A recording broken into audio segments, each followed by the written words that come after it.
Good morning! Isang araw na naman ang ating buhay pagha-harvest dito.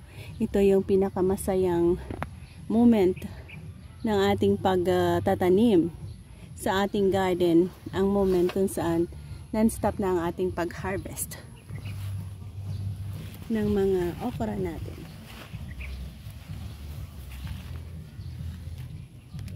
Sa okrang pula at ang okrang green natin.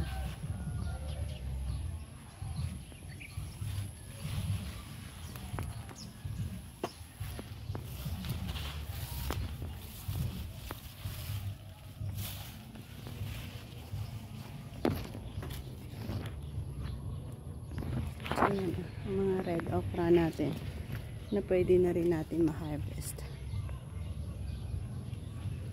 Ayan. And marami na tayo dito nakuha. Na-count na natin yan eh. So mayroon na tayo ditong 48 na pula at 34 na green. So ganyan kaganda ang ating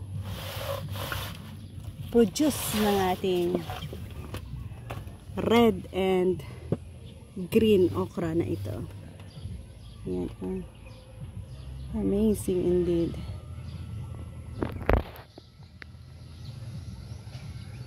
Everyday na tayo dito nag-harvest.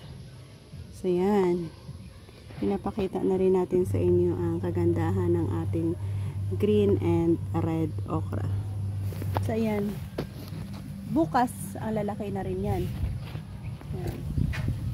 Sa red natin bukas marami na rin man tayong makukuha dyan. Sign niya na bukas marami na naman tayong ma-harvest. Thank you for joining me sa ating pag-harvest today. Bye-bye!